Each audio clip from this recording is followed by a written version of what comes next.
Tere kõikidele, ajuloputus! Ja avama silmad vaatajatele ja kuulajatele. Täna alustamegi siis oma 4. episoodiga, aga enne, kui 4. episoodi teemadeni lähme, nagu ikka, vaatame üle 3. episoodi alla jäetud küsimused, mõtted, kommentaarid. Absoluutselt. Neid on järjest enam ja enam. Aitäh teile küsimuste ja kommentaaride eest ja muidugi ka meelde tuletus, et jätke oma mõtteid küsimusi selle podcasti alla. Nii, ma loen siis ette esimese küsimuse. Kust teie arvates läheb piir klooni hingetu ja veel ärkamata inimese vahel? No, esiteks on see natuke keeruline küsimus, ma ei saa aru sellest täpselt, et mis see piir on, et kloonil ei olegi võimalust üldse ärkamiseks. Hingelisel inimesel on võimalus ärkamiseks, aga see on umbes samasse natuke kategooriasse küsimus, et kui me vaatame nartsissist, et kas inimene on siis sündinud hingetu on nartsissist või siis ta on trauma tulemusena saanud nartsissistiks, ehk siis jälle hing on ära lõhutud, siis siin on nagu see, et see sõltub hästi palju tema enda sisemisest teekonnast ja kas inimene on nõus vastutust võtma, kas ta tahab hakata arenema, et teeb natuke hägune minu jaoks no võib-olla ongi mõeldud, et kuidas nagu aru saada või vahet teha, et kes on see kloon ja kes on siis nagu hingeline, aga veel ärkamata. Kui inimene on ära lõhutud, siis ta on selles mõttes ju klooni tasandile viidud, täna räägime sellest sügavalt, aga selles mõttes, et ei ole otsest vahet, lihtsalt ühel on potentsiaal olemas ja teine seal ei ole. Ta ise saab aru ilmselt. Ja. Kui saab, kas saab? Ei tea, seda me ka ei tea. Järgmine küsimus. Kas keisrilõike puhul, kui laps läbi sünnikanalit, siseneb hing lapse kehasse? Jaa, selles mõttes, et ikka võib siseneda, et see otseselt nüüd ei muuda nagu asja, et üks õpetus või üks sügav õpetus, mis jumaliku inimese kohta, mis läheb 3. raamatu algusesse ja tuleb nüüd ka minu järgmisele veebiseminarile, mida ma siin lahti ei räägi, aga lihtsalt mida ma saan mainida, on see, et kõigepealt ikkagi tekib lapse väli. Tekib hingekristall ja tekib fraktaalväli ja siis selle tulemusena hakkab lapsi siia ema kõhus arenema. Et see otseselt ei sega nagu hinge laskumist, aga pigem on küsimus selles, mis toimub peale sündi, kuidas kõik hakkab arenema, kuidas hing saab areneda ja muidugi hästi oluline ikkagi on see platsenta teema, mida ma olen juba korduvalt rääkinud, et platsentast ei lähe info üle, koodid ei lähe üle, kui lõigatakse ära kohe. Kas hingetu saab sünnitada hingelise lapse? No, kui on 2 hingetut, siis ei. Kui on 1 hingega ja 1 hingetu, aga hing peaks tegelikult tulema läbi ema, mitte isa. Aga võib ka vastupidi olla? Ma ei tea, sest et kui ema on, vaata, kuidas siseneb hing, tähendab, kuidas ta tuleb, hing ei saa maanduda hingetu ema üsasse. Et küsimus on lihtsalt siin nagu selles, et tegelikult, kuidas õige oleks rasestumine ja lapse eostamine. Et puhtustest ja kõigest rääkisime, aga samal hetkel, kui naine rasestus, peaks olema niimoodi, et tegelikult tekib avamine, et naine saab emakakaela orgasmi, mitte välimisorgasmi, sisemise orgasmi. Emakakael avaneb, sealt süda avaneb, kroon avaneb ja sealt läbi selle tekib portaal ja siis ta laskub sinna. Et Aadama ja Liliti puhul oli ka ju ema oli hingeline, isa oli hingetu. Et ema peaks olema ikkagi tegelikult hingeline. Kui inimene on ristitud, siis kuidas seda tühistada? No need juhised on olemas minu esimeses raamatus. Seda saab tellida kas paberkandjal, mis nüüd järgmine jõuab detsembri lõpus, või siis on audioraamatuna Loomise meistrite akadeemia.ee. Ta on audioraamatuna seal ja religiooni peatüki all ma olen ta eraldi välja toonud. Kõik on ilusti olemas. Nii, lähme edasi. Kui Lilitist ja Aadamast sündisid juudid, Aadamast ja Eevast hingetud, siis kust on alguse saanud hingelised inimesed? Kas nad olid juba enne Aadamat maal nagu Lilit? Kas Jumal pani inimesed siia? No algallikas on loonud inimesed, sest me oleme rääkinud, me oleme jumalik inimene, on algallika laps. Ja loomulikult maa on meie kodu, inimene, ükskõik milline kosmiline rass. Kui me võtame praegu, et me oleme üks kosmiline rass, siis alati üks kosmiline rass luuakse koos oma koduplaneediga, sellepärast et inimene, planeet, ökosüsteem, kõik saab olema üks, toimima koos, ühtse tervikuna, et me oleme ammu siin olnud ja lihtsalt meil on praegult tulnud keegi, kes on üle võtnud ja oma süsteemi siia meie maa peal loonud, aga nendel ei ole koduplaneeti ega oma süsteemi. Meie esivanemad on Linda ja Kalev. et meil on siis nii-öelda omad jumalused, kes on loonud siis, igal rahval on need omad jumalused, kes on siis nende loojad, eks ole, et indialastel on ühed, meil on teised, hiinlastel on ühed, kõigil on erinevad, aga meil on Linda ja Kalev. Järgmine küsimus. Minul on kunstliku viljastamise teel saadud laps. Ma nii väga soovisin teda. Ei teadnud siis veel sellest kõigest midagi. Ja mul ongi tõeline teemon kodus. Või noh, kodus on veel enam-vähem, aga lasteaias on teemon. Kas ma saan midagi teha, midagi parandada, midagi päästa? Kas talle saab südametunnistust tekitada, kas talle saab empaatiat ja kaastunnet tekitada? Ei saa. Mida ma näen selliste laste puhul, mis on ülioluline, et sa pead mõistma, et teda tuleb kasvatada ülirangete piiridega. Hästi rangete piiridega. Et tal ei ole õige ja vale tunnetust, me oleme sellest rääkinud. Temal peab olema täis raamides. Et see on see, mis hingelistega siin on, et miks need süsteemid ja kõik on loodud, et neid hoida ja piirata on ju. Et nemad kahjuks tajuvad ainult hirmu, neil midagi muud ei ole, et seal armastusega selles mõttes ei võida midagi. Ma teda peksta ei soovitaks, et see läheb asja hullemaks, aga piirid, hästi ranged piirid. Ja laste sündide koha pealt üldse võib-olla veel, et kui see lapse sünni jutt oli korraks ja üks küsimus oli eelmine kord, mille me unustasime vastata. Inimesed küsisid sellist asja, et kuidas on igasuguste vaimsete väärarengute puuetega. Need on nüüd hingelise ja hingetu vahelised koodide ebakõlad. Et kui sünnib laps, kes on siis ühesõnaga valede koodid on omavahel kokku läinud, siis sealt võivad sündida tulla igasugused puuded ja vaimsed häired. Eriti kui me räägime igasugusest Downi sündroomidest ja mingid geenimutatsioonidest ja mis seal kõik on. Et see oli üks asi, mida ma tahtsin laste osas ära vastata. Ja teine asi veel, mis info tuli täna hommikul ka, et kindlasti öelda seda, et ma olen seda korra kuskil maininud, aga vanasti oli niimoodi, et kui sündis laps, kes oli mingisuguse moonutuse mutatsiooniga, siis seda öeldi, et see on saatana laps. Et see oli väärastanud, sest sellel ajal inimestel olid mingid teadmised olemas ja teati, et kui kõik on harmooniline, siis alati sünnib harmooniline inimolend. Ja sellepärast olid vanasti sellised traditsioonid on näiteks šotlastel oli see, et nad viisid selle lapse metsa, etsite sinna, väites siis seda, et neile sündis haldjate laps ja haldjate laps võttis nende lapse ja viisid selle sinna, et haldjad saavad siis oma lapse võtta enda juurde viia. Ja loodetavasti toovad meie lapse tagasi. Seda muidu kunagi ei juhtunud, aga see nagu lugu selleks. Aga mis ma tahan öelda, mis oli siin, et väärastunud ilminguid ei lastud ellu jääda. Ja see oli tegelikult, täna jäetakse kõik väärastunud ilmingud ellu. Ja see on tegelikult tohutu piin esiteks sellele endale, sellele, kes sünnib. Ja tegelikult see näitab ka ära, et seal on midagi nagu väga paigast nagu ära läinud, et iidsetel aegadel seda kõike tehati ja selleks olid omad traditsioonid. Ja loomulikult ema süda on selline, et ükskõik milline laps sünnib, et ma sellepärast, jumala pärast ma midagi ei tee. Tavaliselt sellistes kohtades oligi isa roll või mehe roll öelda seda, et mitte kunagi nii ei saa olla. Ja ka vanasti ühiskondadest, kui näiteks keegi oli hingetu või hakkas käituma nii nagu hingetu või tegi midagi ja hakkas kahjustama teisi, siis üks oli see, et ta visati ühiskonnast välja, aga tavaliselt õige, sest et kui sa viskad ühiskonnast välja, siis on veel 5 ühiskonda, kes veel 5 tükki sellist välja viskavad, siis nad võtavad omavahel kokku ja hakkavad siis omavahel just nimelt looma ebatervet ühiskonda. Et tegelikult sellistele asjadele tehti lõpp peale, et teatud ilminguid ühiskonnas ei lubatud üldse edasi areneda ja see oli meeste töö seda hoida. Naine ei tee sellist asja mitte kunagi. Nii et siin on väga palju aspekte, nii et aga täna on kahjuks ühiskond neid ilminguid täis. Kahjuks küll. Kas meil on veel mõned küsimused?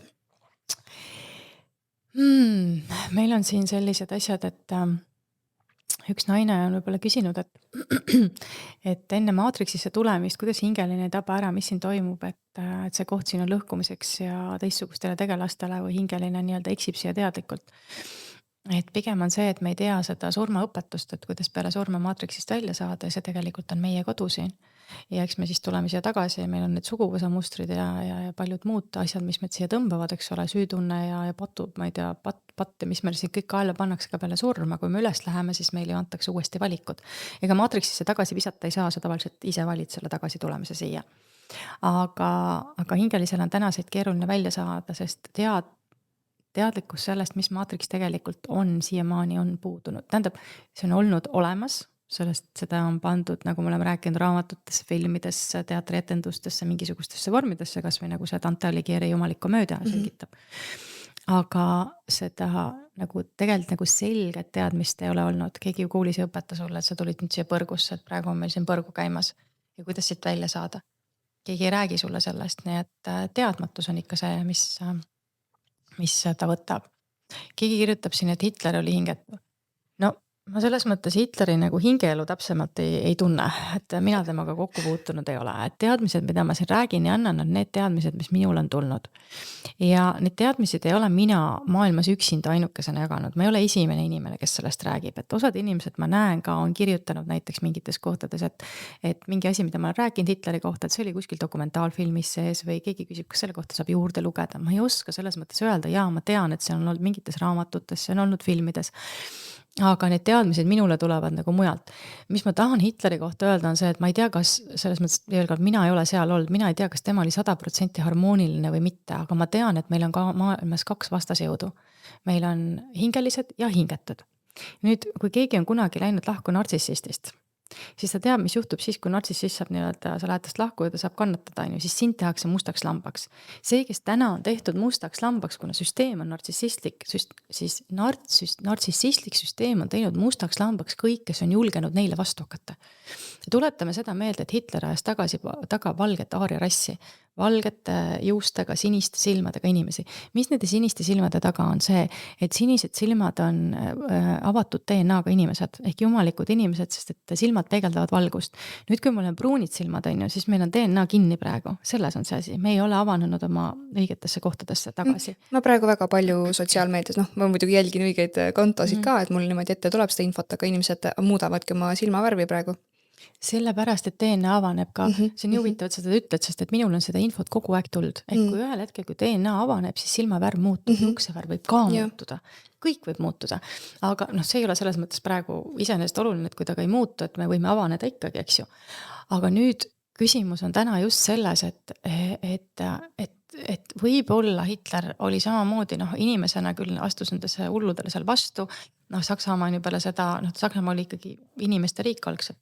Germaani rahvad.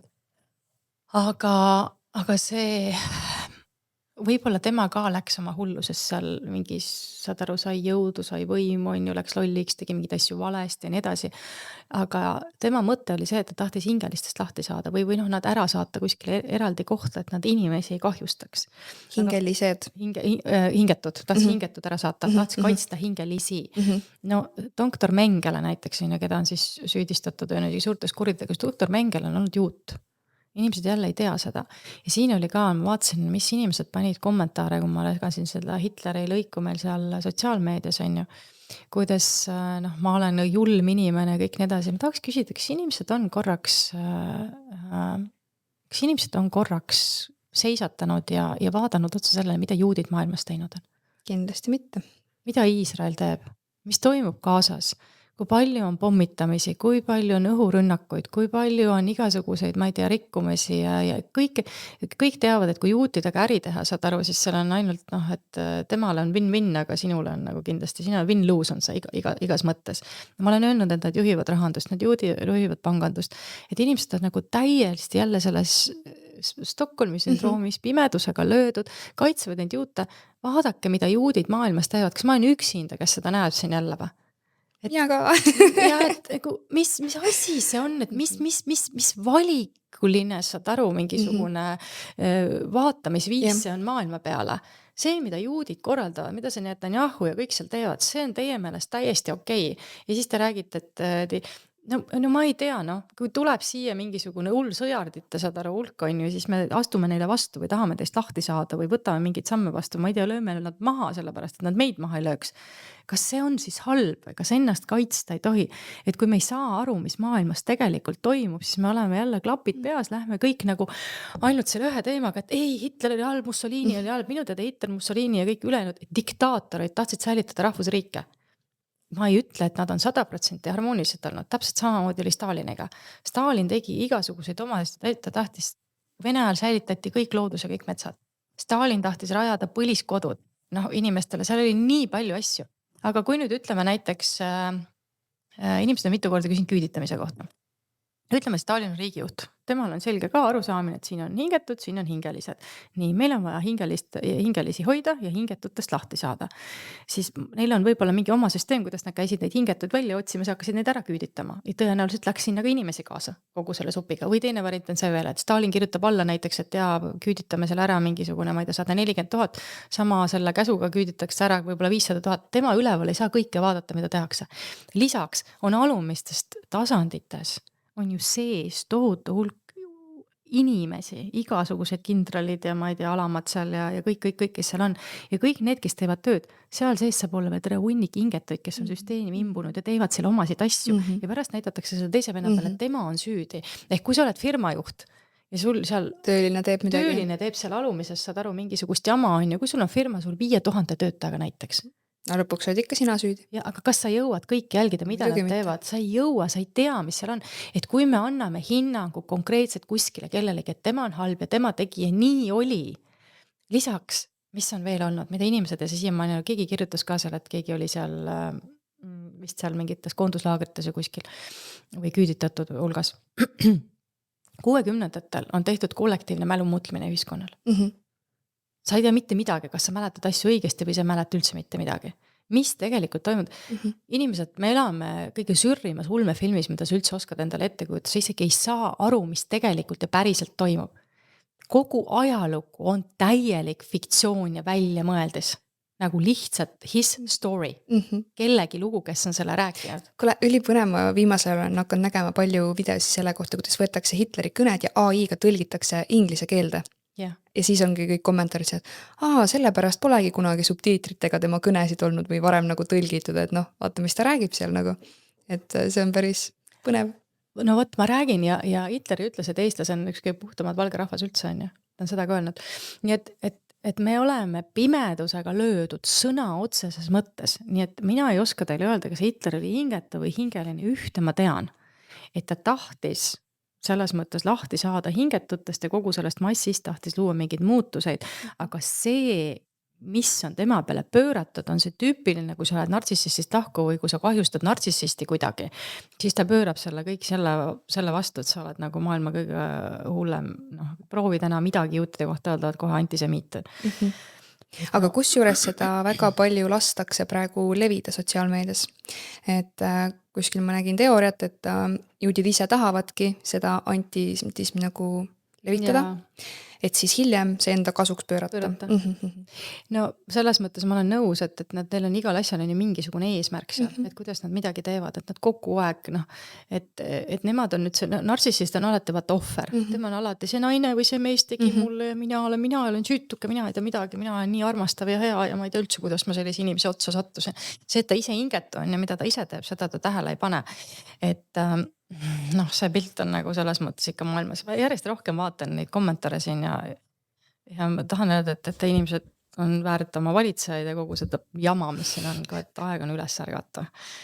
Kui mingi hetk tundub, vaata, et kõik hakkavad ärkama, siis lähed vaatad mingi kommentaare nagu võtta kahe käega peast kinni. Ma ütlen sulle, et mul tekib mingid hetke, mul tekib nagu see jõuetuse tunne, mõtlen, mida ma üldse teen seda, ma ei viitsi üldse, ma tegelen mingite oma asjadel, ma ei üldse mingeid muid ägedaid asju teha ja ma ei viitsi üldse, milleks ma tegelen sellega. Et räägid ja tood seda nagu teadmised siia, siis nagu no midagi. Milleks? Jah, sest et tegelikult neid, kes on ärkvel, on ikkagi suhteliselt vähe. Nii. Ja okei. Okay. Aga vaata selle massi peale seal ekraani taga ongi vaid see üks inimene, kellel seda infot vaja on raputamiseks. Ja. Eks ta nii on, et eks me peame siis vaatama, et on nagu on. Siis mis siis see nagu hingeta sureb, kas siis on temaga kõik? Ja loomulikult. Algus ja lõpp. Temal ei ole reinkarnatsiooni, ta on füüsiline, tal ei ole hingeteadvust. Minu sisetunne ütleb, et päris hinget ei ole keegi, midagi peab olema, isegi loomadel on hing. Loomadel on hing, jah, aga hingetutel ei ole hingi, me kogu aeg räägime sellest. Ja siis kirjutavad siin ikka paljud inimesed, ei, aga osadel on ikka hing, osadel on ikka hing, või kõikidel on hing, kõikidel. Ei ole kõikidel hinge, no kas te saate aru jälle, ja ma ei ole ainus, kes seda lugu räägib. Palun mingi, Blavatski on praegu sellest, see Blavatski, Helena Blavatskist on tehtud üks video, tähendab, on tehtud transcription tema videost ja ta räägib samadest asjadest. Neid inimesi, kes räägivad hingetutest, neid on maailmas, ma arvan, 100, ma ei tea, võib-olla 1000. ma ei ole esimene inimene, võib-olla mingid asjad panen kokku nagu sellisel viisil, aga vene õpetaja Lev Glõkov juba räägib adamiitidest. No inimesed lihtsalt vaadake ringi, palun vaadake ringi. Kas on võimalik, et kui hingeline võttis vastu selle viimased C19 mürgisüsti, siis ta muutus hingetuks? No selles mõttes ma ei oska seda öelda, ma ei tea täpselt, mis juhtub ühe indiviidiga, aga hing ei talu jah mürgitust. Mürgiga selline mürgistamine, mürkidega töötlemine, keha töötlemine, kõik jah on see, kuidas siis hing kehast eraldada, sest et hing ei saa olla siis samal tasandil, kus on väga suur mürgitus. Et on võimalik, aga samas ei pea kõikidega nii olema, neid ei saa niimoodi öelda. Ja oleneb ka, kas süst oli päris süst või oli lihtsalt naatriumkloriidi lahus on ju. Kas kunstlikult viljastatud, kelle pole hinge, saab ka hingekristall nendel saada? Ei saa. Seda ei ole tema algsüsteemis, algses koodis olemas. Ei saa. Kas te inimesed teate, et peale teist maailmasõda olid olemas reaalselt Ameerikas sellised kohad, mille nimi oli Baby Factory. Sellest on isegi filmid, need on mustvalged filmid. Kust tuleb see küsimus, vaata see, et kust me tuleme, et kas kapsalehe alt või kurk tõi, siis need käisid nende laste kohta, kes tulid nendest beebitehastest, sest et neil vanemaid ei olnud, no muidu sa tuli tema kõhust. Ja kohta on pilt hästi palju ka seal kapsapullu peal, kõik need beebid, vaata, ongi see cabbage patch. Cabbage patch, jah, baby ongi kapsalehe alt tulnud. Aga reaalselt olid siis olemas, seal olid siis need õed, eks ole, kes nende lastest hoolitsesid, nad olid nagu meil vanasti siin Vene ajal nendes igasugustes kastikeste sees. Seda mõnest, kas Toomas Piik äkki rääkis, et ta oligi, et toodigi siis need lapsed ja olid see näha nagu nägud järgi toigi 4 on ju, siis olid veel seal mingid 3 tükki sama näoga on ju. Jah, täpselt, et selles mõttes me ei räägi siin, saad aru, mingisugust utoopiat. Ja teine asi, mis ma tahtsin võib-olla veel sisse tuua, ma loodan, et inimesed ei mõtle nagu, võib-olla mõtlevad ka, ma võib-olla seletan sellega lahti, et kui me räägime näiteks, et Aadam ja Liliti lugu on ju, siis ei juudid ega hingetute ühiskonda kõik ei saanud alguse ühest ega 2 inimesest. See tähendab, et Aadamaid lasti välja, saad aru sealt tehasest umbes mingisugune, ma ei oska, 1000 tükki. No ma sõltuvad, mis see inimkonna arv sel ajal oli. Ja siis oli vastas umbes 100 või 1000 hingelist naist, kes kõik selle teekonna läbi käisid. Mõistate, et see on nagu mingi taustalugu, mis näitab seda, mis tegelikult juhtus, et tuuakse nagu hästi väikseks kokku ühe indiviidi tasandil, aga saate ju aru, et juudi rahvas ei saanud tulla 3 inimesest lõpuks. No, ei ole nii. Ma arvan, et paljud mõtlevadki nii. Nad ei saa aru nendest metafooridest ja lugudest. Piltid, see on metafoor just nimelt, et see on see, mis selle, et paisati ühiskonda, seda aru, terve hunnik hingetuid mehi, adamiidid. Ja siis olid need hingelised naised, kelle nad ära võrgutasid, said nendega lapsed, sellest sündis see rahvus, nad koguti kokku, no ja nii edasi, et see ei ole niimoodi, et üks praegu raputasid paljude maailma, ma arvan, et kõik oli mingi, ma arvasin, oligi ainult 1 ja 1 on ju. ei olnud, ja siis neid Aadamaid ja Eevasid pärast ja samamoodi, siis kõik need Aadamatel tehti oma Eevad ja siis nad läksid siit edasi. Nii et ei, see nagu ei käi niimoodi, et aju on vaja kasutama, õppida kasutama. Ma tean, et koolis õpetatakse aju mitte kasutama. Aju hakata rohkem kasutama. Kui hingetutel on vaja hingelisi, et nad looksid siis mingi hingetut, siis neid hävitada tahavad, kui neil neid vaja on, sest nad ei saa ise öelda päris täpselt aru, et neil neid vaja on, sest nemad tunduvad, nad tahavad lihtsalt hingelisi hästi kontrollida, nad tahavad kõike hästi kontrollitult teha, sest ainuke, mis neil on ainult hirm. Kuidas saada hakkama tööl hingetute kolleegidega? Kui nad on egoistlikud, lähevad üle laipade sinuga järvesti kiusad, manipuleerivad oma tahtmist, kuidas sellist keskkonna ellu jääda, kuidas ennast kaitsta, et nad ei saaks mulle liiga teha, et ära vitada. No, tule sellest keskkonnast ära. Tule sellest keskkonnast ära või kasvata enda selgroo. Lihtsalt hakka vastu ja lase. Piirid on selle nimi. Siin on ego vaja. Ego seab piirid. Selgroo kasvatamine on jah. Ja, selgroo kasvatamine. Hingeline, empaatilise hingetu mitte. Kuidas ma arvan, kes on hingeline, kes on hingetu? Sellele ma ei saa vastata kahjuks sellele küsimusele, aga sellepärast, et hingetul peaks olema mitte mingisugust empaatiavõimet, aga tal võib olla kognitiivne empaatia, nii et see ei tee vahet. Et seda me oleme siin juba tegelikult eelmistes saadetes rääkinud, vaadake natuke tagasi. Kunstlikult viljastatud lapsel pole hinge. Ei, eelmised elusid ei. Kas neil puudub ka empaatiavõime? Jaa. Kus siin hoitakse kaosenergiat? Igal pool, kus on sõjad, igal pool, kus on võlad, igal pool, kus on laenudega surutakse, maksudega surutakse inimese alla, igale poole, kus tuuakse pagulasi sisse, igal pool, kus on mustus, kus on rämps, see on kõik kaos. Harmoonilises keskkonnas on kõige olulisem armastuse ja turvatunde hoidmine ja siis see kaose keskkonnas võetakse armastuse ja turvatunne ära, kõik paisatakse segamini, et inimesel ei oleks mingit maandumist, see nagu selgroogu, telge, rahu, et see on nagu kõige olulisem. Miks inglased Hitleriga kokkulepet rikkusid, sest inglased ja ameeriklased on hingetud, sealt see liin pihta hakkab, miks nad seda tegid, sellele küsimusele vastata ei oska, aga nad seda tegid. Nii et, aga täna lõpuks nad elavad ikka seal Iisraelis või nad tahavad siis Ukrainasse kolida, nagu ma asjast aru sain, nad teevad seda Ukrainat endale seal puhtaks. Kas äkki mitte... Ei, ma ei julge siin niimoodi öelda, aga jah, ma olen seda lugu varem ka kuulnud, et see Ukraina ammu oli juba kokku lepitud, et tehakse puhtaks, et Iisraeli rahvas saab siis endale uue maa ja... Vaadake ise, mis seal Ukrainas selles mõttes enne seda toimus, kui see sõda seal hakkasid, kõik loovad jälle mingisugust ilusat muinasjuttu kõigest, aga inimesed sealt lokkusid tohutu prostitutsioon, tohutu korruptsioon. Kui sa vaatad, et Ukraina president on reaalselt nagu filminäitleja, kes lihtsalt mängis nagu enne lihtsalt seriaalis presidenti. No see on lihtsalt selline naljanumber, et ma lihtsalt tõesti ma viimase meelelahutus. Ausalt vaatan ja mõtlen, kuidas ei saa aru. No kuidas ei saa aru? No vaata, paljud ütlevad, et mingid valitsused ajad, tsirkus käib, on, aga sõna otseses mõttes käibki. Käib ju, no see on näitemäng, need on ette, sa saad aru, sul võetakse president, saad aru, kes mängib, saad aru, filmis president ja pannakse presidendiks. Kui räägime päris poliitikutest, kui õiged poliitikud, õiged valitsejad, ausad on ju, hoiaksid inimesi, töötaksid riigi ja inimeste poolt nii-öelda, hoiaksid terviklikke süsteeme. Nagu Hitler. Jah, nad peaksid olema targad, tasakaalukad, päriselt diplomaatilised, nemad peaksid teenima rahvast. Siin on nagu täiesti teine mäng.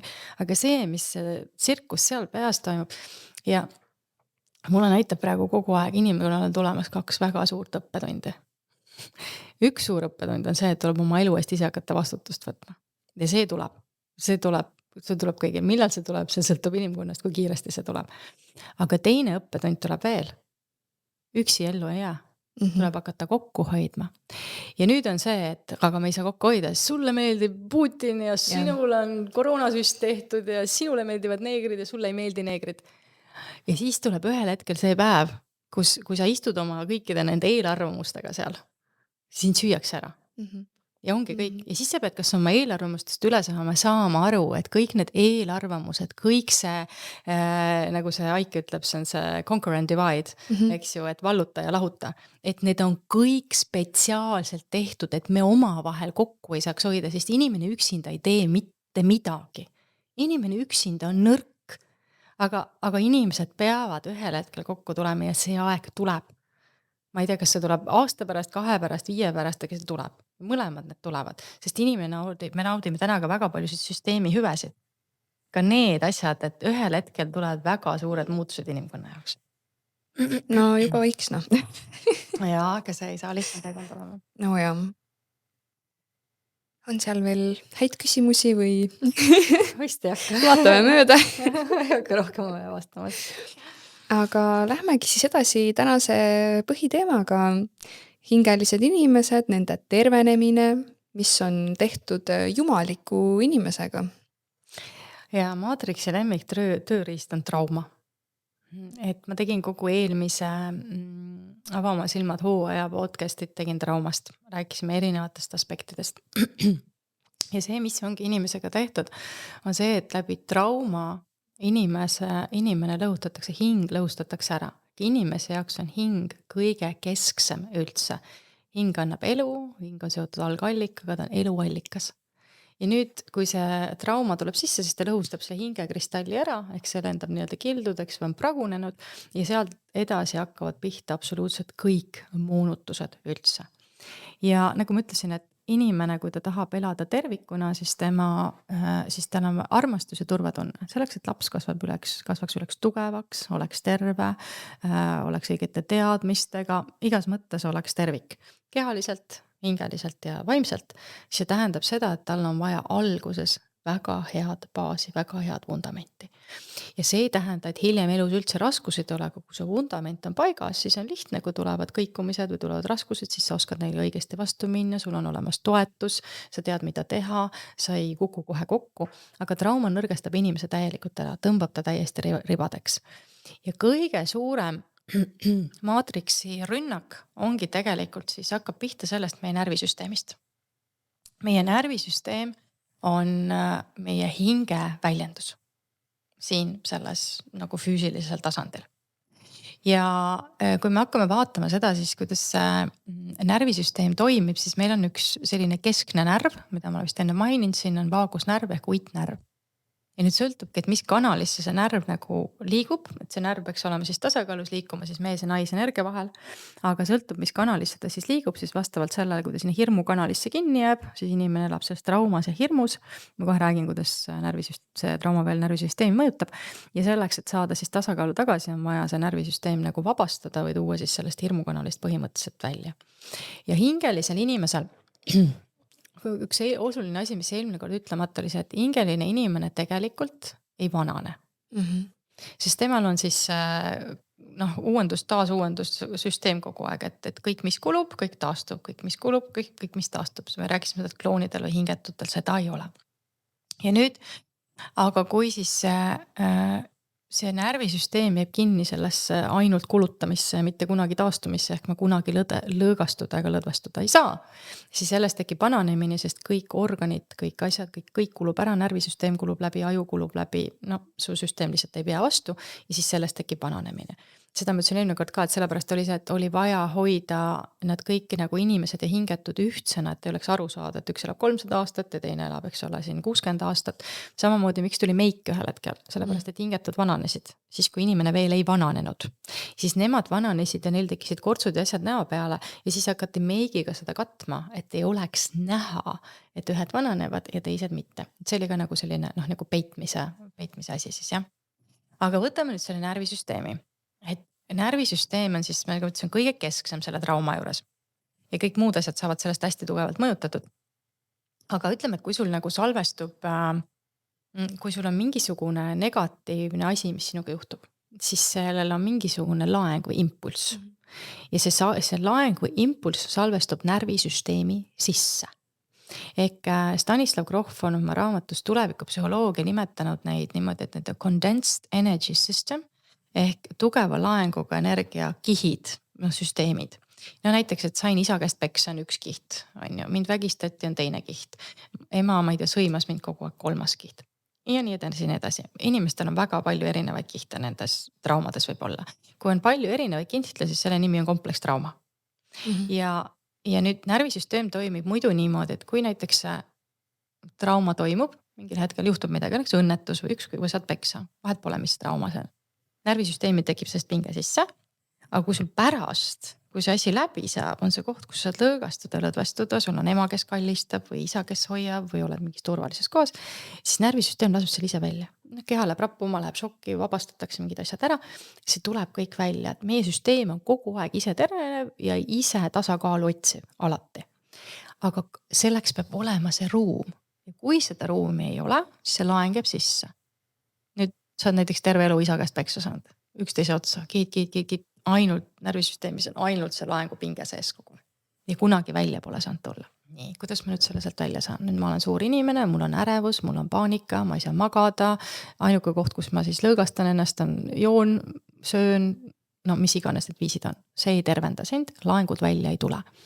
Nüüd meil on vaja lõõgastuda. Meil oleks vaja lõõgastuda, aga mitte alkoholiga, sest see ka ei aita, sest alkohol lõppkokkuvõttes, nagu ma eelmine kord kirjeldasin, tegelikult mitte ei lõõgasta keha, tegelikult pingestab, seda mürgitab keha ja see pinge läheb veel suuremaks omakorda. Nüüd sellepärast on meditatsioonid, vabastavad hingamised, erinevad praktikad sellised, need on väga palju rännakumeetodid ja mis iganes, et kui inimene lõõgastub, siis asjad tulevad pinnale, süsteem ise laseb need lahti. Aga kui inimene on väga suures pinges ja väga suures hirmus kõigest, ta ei oska lõõgastuda, ta ei julge lõõgastuda ja ta ei julge otsa vaadata sellele, mis pinnale tuleb. Ja siis ta elab terve elu sellega, et see närvisüsteem kogu aeg täielikus häires. Nii et see hinge maskuliinne pool on ego. Ma ei ole vist seda siin korralikult lahti rääkinud, et vaimsetes praktikates kõik räägivad oma egost on vaja lahti saada. Ei, egol on naispool vaja vastu tuua. Et kui sa oled ellujäämistasandil kogu aeg olnud, siis sinu meesenergia jääb sinu sees aktiivseks. Tema kaitseb sind, tema vastutab su ellujäämisest ja tema siis võitleb või põgeneb.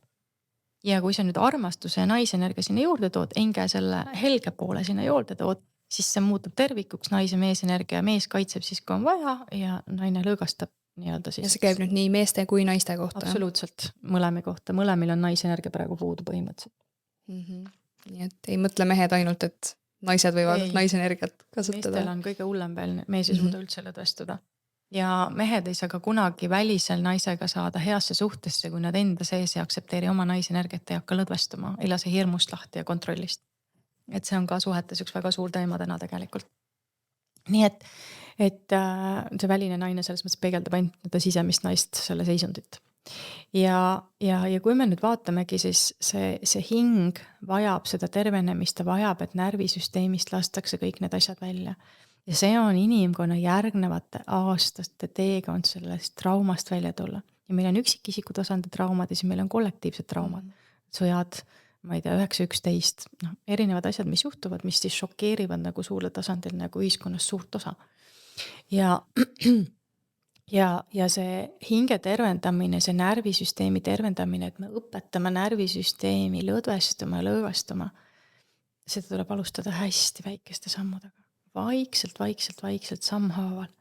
Et sest alguses närvisüsteemi ei usalda ja ta hakkab ise vastu töötama. Ja ta hoiab sind jätkuvalt selles turvaruumis, millest ta on harjunud olema. Isegi kui see on halb, isegi kui seal on väga-väga paha olla, aga see on tema turvaruum. Ja nüüd, et ma peaksin lõdvestuma, hakkama midagi muutma, midagi tuleb pinnale. Ja siis enne, kui saab tervenemine tekkima hakata üldse, kõigepealt on vaja luua selleks ressurss. Kui ma olen täiesti ribadeks, ma olen täiesti läbi omadega, ma olen, ma ei tea, viimast hingetõmmet teen kogu aeg iga päev, siis ei ole ressurssi lõdvestada. Ei ole ressurssi hakata tervenemisega tegelema, mingeid ressursse pole. Ja ma olen pinges nagu pillikeel kogu aeg. Me oleme vihased, ärevad, raevukad, lähme tülli kõigega, oleme pidevas hirmus, kontrollime kõike. Kogu elu on ainult üks kohutav, saad aru, ellujäämise mingisugune rada. Ja need on esimesed asjad, et miks ma esimestes saadetes, kui me sinuga tegime, soovitasin magneesiumi hakata jooma. Mingi ressurss hakkab seest tekkima. Magneesium tuleb ise, hakkab see süsteemi lõdvestama. Ja siis sa saad mingi ressursi taha ja siis võib-olla 2, 3, 4 kuu pärast hakkab mingi muu ressurss tekkima. Et näiteks ütleme nii, et tänu magneesiumile saad lõpuks hakata magama.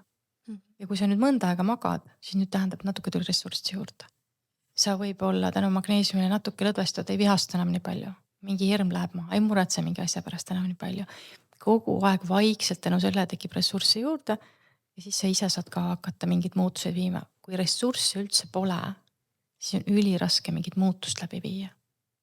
Ja hästi sügavalt vabastav on vabastav hingamine hinge jaoks.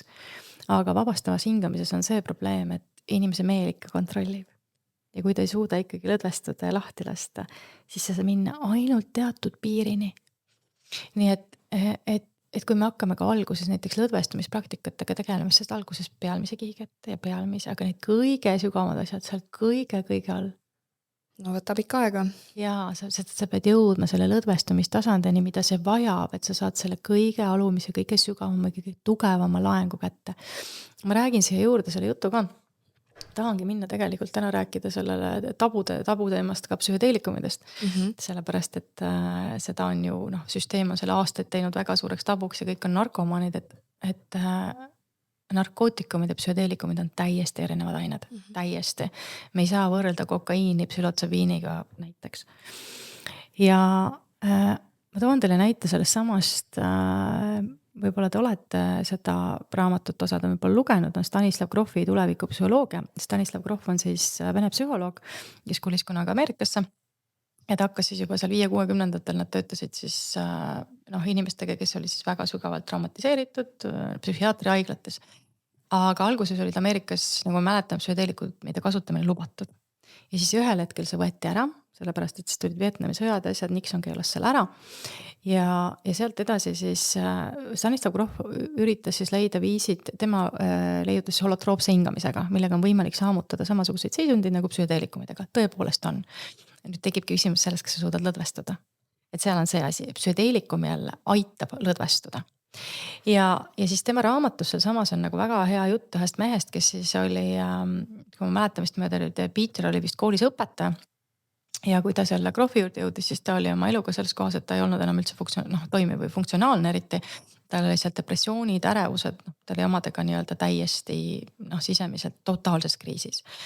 Ja nad hakkasid siis tegema ühel hetkel temaga LSD teraapiaid.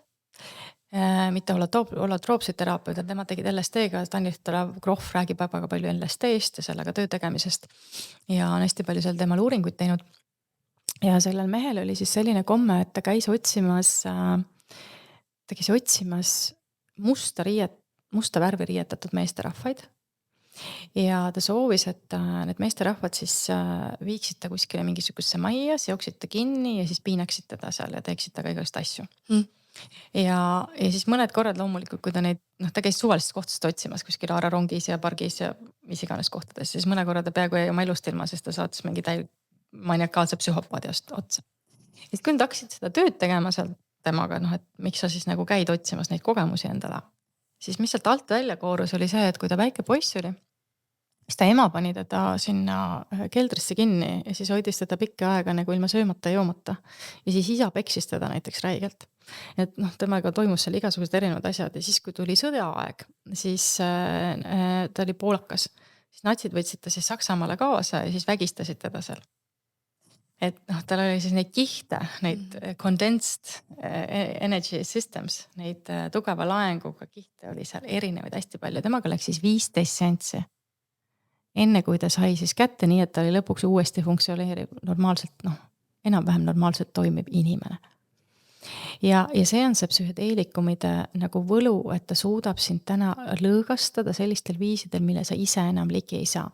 Ja mina olen kogu aeg näinud seda, psühhedeelikumid on hingeravimid, hingetasandi ravimid, sest nad aitavad just nimelt närvisüsteemi tervendada. Aga muidugi, kui inimene jääb sinna sisse, ise mingit tööd ei tee, käib sinna tsüklisse ja kogu aeg käib ainult psühhedeelikumidelt lahendust otsimas ja pärast ise tööd ei tee, siis vahel võib anda see tulemust, aga tihti see ei pruugi anda tulemust. Ehk mida psühhedeelikum teeb, on see, et ta lõõgastab su sellel hetkel ära, mingi asi võib välja tulla ja nüüd järgmised nädalad, näiteks 2 nädalat kõige rohkem, aga ka kuni kuu aega on sinu aju ja närvisüsteem plastiline. See tähendab seda, et sa saad muutuseid luua. Kui sa nüüd hakkad uusi asju sinna peale esitama, uusi harjumusi, uusi mõtteviisi, uusi toimimiviise, hakkad joogat tegema, hakkad mediteerima, siis su aju ja närvisüsteem nüüd on see koht, kus ta on võimeline vastu võtma uusi asju, sest et see ressurss tekkis plastilisus. Aga kui ma olen kange, kõva, kinni, hirmunud, mul ei ole üldse seda ressurssi. Ja suurem osa inimesi, kes tulevad raskest traumast, on tardunud närvisüsteemiga. Tardunud närvisüsteemiga siis kas selles osas, et nad on seal hirmukanalis kinni või siis nad lähevad sinna parasümpaatilisse naisenergiasse, lõdvestuvad täiesti ära, mitte midagi enam ei tee. Et sõltuvad siis, kuhu nad sinna jäävad. Ja täna on psühhedeelikumidega tehtud nagu väga-väga palju tööd juba ja öeldakse, et trauma puhul on üks kõige paremaid asju, näiteks sõjaveteranid, kes tulevad, kellel on PTSD, posttraumaatiline stressisündroom, siis nendega on samamoodi, et nad tulevad sealt sõjast, neil on see pinged ja kõik asjad sinna salvestunud, ei suuda üldse enam funktsioneerida, nad kuulevad igast pauk käib kuskil, siis nad on kohe häires. Ja siis nad teevad näiteks 4-5 MDMA seanssi läbi korras, isegi vahel on 1-2. Et inimesed võivad vaadata, et Jupiteris on selline film üleval nagu psühhedeelia teadus, mis on dokfilm, ja seal näitab inimeste tervenemisest psühhedeelikumidega ja väga efektiivne on ta näiteks, kui on mingisugused sõltuvused, alkoholismid, pornod, kasiinod ja nii edasi. Sest et kõikide nende sõltuvuste all on vaata see samas emotsionaalne laeng, mida siis sellega hoitakse all või üritatakse nagu händeldada. Aga siis see psühhedeelikum aitab sellest lahti saada, siis kaob see sõltuvus ära, siis ei pea enam sellega tegelema. Siis kui me räägime neid hirmu ja õudusjutte, kuidas psühhedeelikumida kõik inimesed ära surevad ja lähevad hulluks ja ma ei tea, mis asjad kõik juhtub. Ma seletan teile kohe ka psühhoosi siin lahti, meil üldse mingi probleem, et mis see tegelikult on. Aga tahan veel enne öelda, et näiteks aeg-ajalt on meil siin kuskil sotsiaalmeedias mingid artiklid, et mingi poiss oli, kes seal võttis 2 LSD-d ja läks kellelegi kallale, tahtis ära tappa. Ta samal ajal jäi pudeli viina juurde. Seda ei pane keegi tähele, saadakse LSD kaela. Rohkem inimesi sureb, läheb vägivaldseks, teeb midagi alkoholiga, mis on täiesti legaalne igal pool saadaval, kui nende psühhedeelikumidega, mis tegelikult ravivad ja tervendavad väga tugevalt inimesi. Täna on meil olemas SA-type, kus... No sellepärast nad keelatud ongi vist, on ju? Et nad ravivad, tervendavad, aga see, mis lõhub, see on kõigile kättesaadav. See on kõigile kättesaadav, täiesti legaalne. Et meil on täna SA-type psühhiaater Viljar Veede, kes teeb täna juba psühhedeelikumidega seansse, nemad kasutavad küll ketamiini. Ketamiin on siis ka lõõgasti, mis on äärmiselt lõõgastav. Te võite otsida üles podcastit, te võite vaadata, tal käib selles mõttes, et tema juurde on võimalik teraapiasse minna, inimesed lähevad samamoodi depressioonidega, erinevate asjadega, et antidepressandid kahjuks ei aita. nad ei aita, nad suruvad asja alla, aga seda sümptomit sealt ära ei tule. Ja inimese kogu süsteemi nagu tasakaalu tagasisaamine on lõõgastumine ja sellega tuleb hakata igapäevaselt tegelema kogu aeg ja see võib olla aastate pikkune töö. Aga vahel on alguses vaja suuremat abi saada selleks, et me saaksime selle otsa sisse teha. Mina olen oma esimeses raamatus olen selle psühhedeelikumide teekonna lahti kirjutanud, et mina täna olen selle pealt maas, mul ei ole neid enam vaja juba väga pikka aega, sest et inimesed siin ka kirjutasid, et mis seini sa sööd ja ma tahaks ka ja umbes nagu sihuke mõnitamine, sihuke passiiv-agressiiv. Et ma tegin seda tööd nii kaua, kui mul olid väga sügavad traumad. Ja tänu nendele need tulid kõik üles ja tulid välja, tänu nendele ma sain tervendada, et ma arvan, et ma ilma nende psühhedeelikumit oleks ka lõpuks otsad ära andnud, ära surnud. Sest et see, mida ma enda sees kandsin, seda oli võimatu ära händeldada. Ja ma tegin väga palju aastaid endaga tööd, et saada kogu see jama sealt kätte ja täna ma jätkuvalt pean oma närvisüsteemi ümber treenima kogu aeg. Ajukeemiat, närvisüsteemid, see ei ole midagi niisama, aga psühhedeelikumide külge loomulikult ei saa lõputult nagu rippuma jääda. Aga nad on väga paljude inimeste jaoks väga suured abilised, samas nad ei sobi kõigile. Seda ma ütlen ka kohe ära. Aga mis siis juhtub sellel hetkel, kui tekib psühhoosiseisund ja psühhoosiseisund tihti tekib üldse kanepiga, mida mina üldse nii väga palju ei poolda ja tekib siis näiteks LSD või psühhotsobiiniga võib tekkida, on see, et meie psühhedeelik tuleb sind lõõgastama ja meie hirmukeskus hakkab liiga tugevalt vastu suruma ehk oma meil ei julge lõõgastuda ega lõdvestada ja sealt tekib see ebakõla ja siis sa hakkad kinni hoidma ja psühhedeelik surub ühelt poolt ja sina surud teiselt poolt ja siis on sees sõda. Aga ühel hetkel see lahtub ära ja siis see läheb üle tavaliselt, aga on ka inimesi, kelle psüühika läheb seal ribadeks. Sellepärast on oluline ära tee seda üksinda kodus, ära tee seda teadmatult kuskil sõbraga, joon õlut juurde, mingisugused, neid asju tuleb võtta tõsiselt. Täna meil on olemas juba legaalsed versioonid, kuidas neid asju teha, eks ju, minna teraapiasse ja otsida omal inimesed, kes teavad sellest, mida teha. Et keegi ei saa kellelgi keelata midagi kodus teha, aga ära tee seda teadmatult, ära tee üksi, sest tõepoolest neid juhtumeid on, kus inimesi ära sureb ja midagi võib nagu nihu minna. Aga võrreldes sellega, kui palju inimesi alkoholiga ära sureb, haiglates ära sureb, ravimitega ära sureb, ma ei tea, see on nii palju. Näiteks ühe korra võeti see nimistu ette erinevat ainetest surmade arv siis teatud ainetega. Alkohol on kõige kõrgemal ja MDMA oli kõige madalamal näiteks. Näiteks MDMA-ga ei ole võimalik minna põhimõtteliselt psühhoosi. MDMA on nagu hästi-hästi äärmiselt lõõgastav ja traumatöös üks kõige paremaid tervendajaid.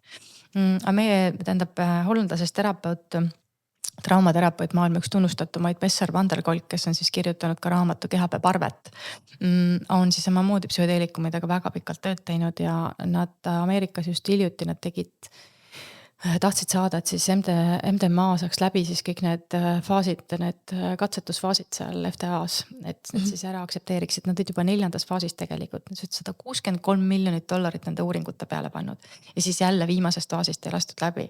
Ei taheta lasta seda nagu nii-öelda ametlikuks. Samas Kanadas sa võid minna poodi, registreerida ennast, seal on spetsiaalsed poed ja sa võid osta kõiki psühhedeelikume. Kõiki. Kanadas. Appi kujuta ja samas toorpiim on neil keelatud. Ja, et sa võid minna, aga seal on poed, sest et mul sõbranna õde elab seal, kui ta käib seal, siis ta mingid asju sealt nagu saab kaasa võtta. Ta lähed sinna, sa registreerid lihtsalt ennast ära, kas tead, kes sa oled, sa võid minna, sul on kõik psühhedeelikumid olemas ja võid neid kasutada. Väga paljudes maailma riikides on nad dekriminaliseeritud, see tähendab seda, et sa võid neid müüa, aga mitte mingit probleemi ei ole sellest, kui sa neid ise kasutad. Jah. Et see on üks nagu selles mõttes täna veel nii-öelda avastamata ala teema, mida väga palju ei taha käsitleda, hästi palju inimestel on suur hirm, et see tõmbab mingisuguse jama kaela ja loomulikult ka osasid inimesi on siin eriti seoses selle kanepiga üritatud nii-öelda üles puua, eks ju, aga mina väga kanepit ise ei poolda seda, eriti seda suitsetamist, sest nüüd tuli välja ka Tucker Carlsoni intervjuu sellise arstiga nagu Doc Gaiman, kes on hästi tark, on hästi ajuspetsialist ja teadlane. Ja ta ütles ka, et nendel, kes kanepit suitsetavad pidemalt, on aju täiesti ära mürgitatud. Nii et ja ta ütleb isegi kohati kanep on ajule hullem kui alkohol. Et alkoholist mingid asjad nagu taastuvad ära. Nii et kes tahab, võib vaadata seda Tucker Carlsoni videot, kes inglise keelt jagab, või panete omale sinna subtiitrid alla. Aga et see, selles mõttes seal on nagu erinevaid teemasid, tõesti siin maailmas on ohud, aga täna on võimalik väga palju juba teha uurimustööd, täna on nii palju dokumentaale väljas. Hollandis on võimalik käia, teha erinevaid tseremooniaid, meil viiakse džunglisse aiavaskat tegema. Et ütleme niimoodi, et rohkem on neid, kes saavad tervendust, ma arvan, kui neid, kellega tegelikult päriselt midagi juhtub. et see on ikkagi üliharv, et inimene psühhedeelikumid ära sureb lihtsalt, kui seda juhtub, sellest tehakse hull story. Aga kõikidest nendest, kuidas iga päev sureb, ma arvan, 100 miljoneid alkoholi kätte, sest ei tee keegi mitte mingi story, see on tavaline. Jah, nii et sinu selle tervenemise keskseks punktiks on see, et sa saad hakata tervendama oma närvisüsteemi. Lõdvestuma. Ja sa pead hakkama just nimelt lõdvestama ja sa pead aitama selle vaagusnärvi sealt sellest hirmukanalist välja. Et vaagusnärv kogu aeg skaneerib nii välja poole, eks ole, kui ka keha sisest seisundit. Ehk ta võtab informatsiooni sealt. Ja kui vaagusnärv jookseb siis ajust alla kuni kõhuni välja, siis ta suhtleb veel siis nagu selle seedimise ja kõigega. Ja kui sul on kõhus on ärevus, ta saadab siit signaali, kõhus on ärevus, selge meil noht ja siis saadab üles ja siis nad omavahel lasevad siin kogu aeg ja täpselt sama seis on. Et sa pead selle vaagusnärvi suutma saama maha rahustada, sellepärast hingamistehnikad on väga head, erinevad joogatehnikad on väga head, meditatsioonid on väga head, meditatsioonis sa annad selle, et sa õpetad ajule, et ta ei pea olema enam ohuseisundis, ta ei pea olema enam ülemõtlemisseisundis, kohe räägime ajulainetest ka. Aga ühesõnaga sa pead ise ennast hakkama ümber treenima, välja tooma. Ja tead, mis kõige pullim on see, et niiga kui sa elad ohuseisundist oma sisemises hirmus, siis väline peegeldab sulle kogu aeg seda vastu. Sul on kogu aeg, elu on täis ohtu hirmu, ükskõik mis otsast. Suhetes, raha asjades, mis iganes. Ja kui sa oma sisemist seisundit muutma hakkad, siis väli hakkab sulle peegeldama vastu teistsugust reaalsust. Inimene ei saa aru seda. Seepärast ma ütlesin, et kloonid saavad ainult väljapoolt asju teha. Aga inimesel on vastupidi. Inimene peab aru saama, et enne ei tule see suur raha, enne ei tule see hea partner, enne ei tule see, ma ei tea, mida iganes ma otsin. No vahel tuleb, aga üldiselt mitte, kui ma ei ole oma sisemist seisundit muutnud. Ja see on see, mida koolis meile mitte keegi ei õpeta.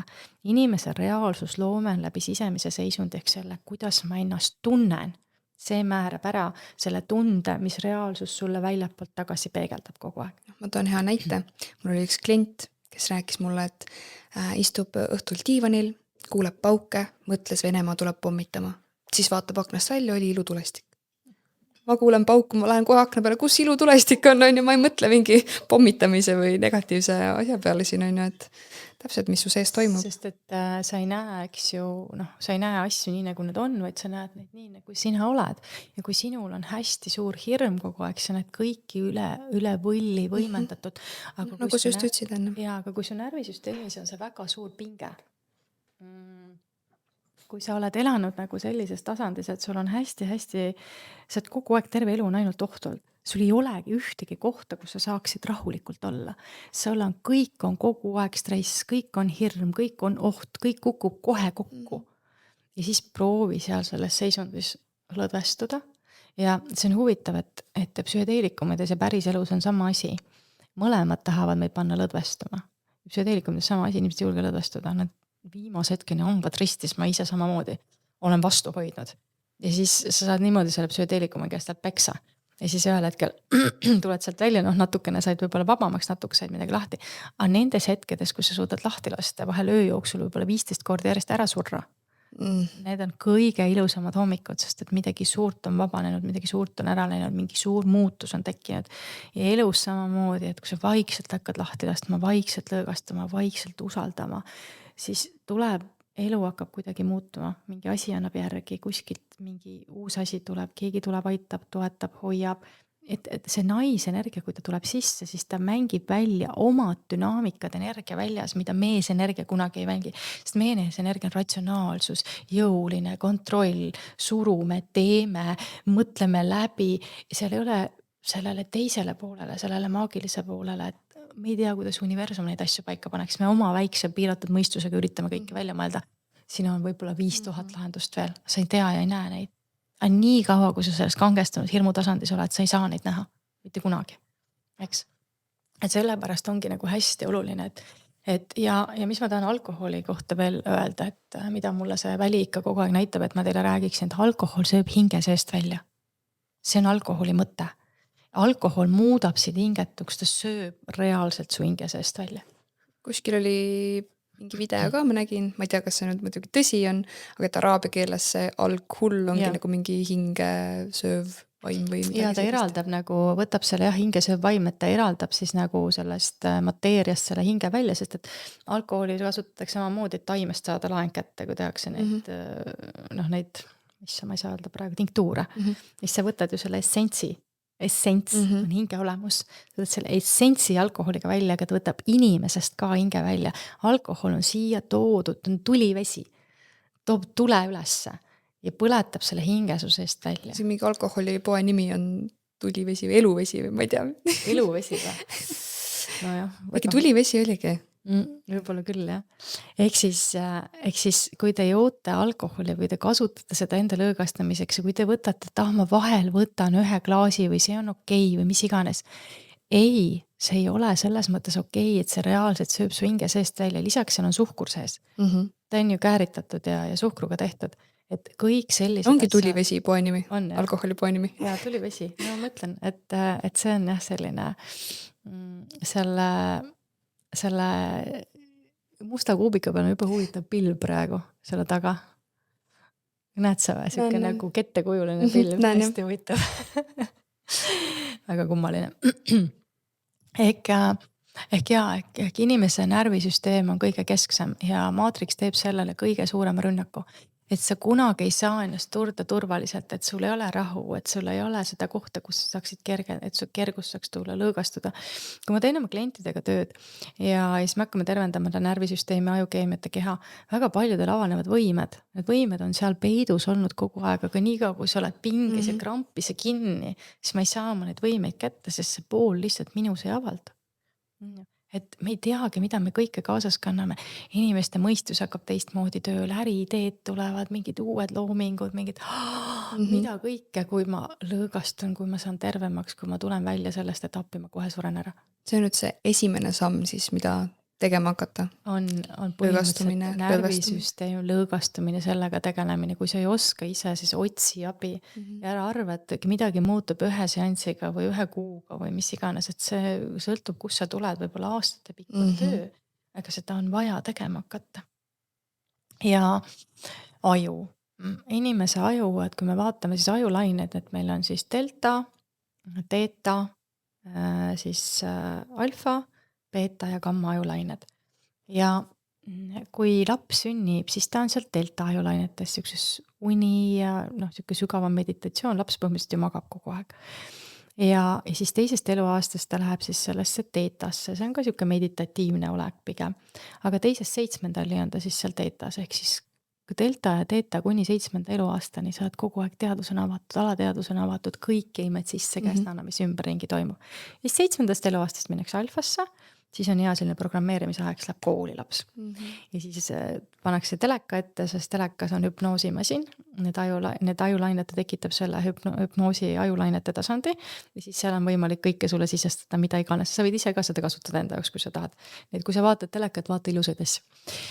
Ja siis, aga see, mis selle 7 aastaga sinna kinnitab, sinna ajulainete tasandile, see on, et saavad olema need põhiprogrammid.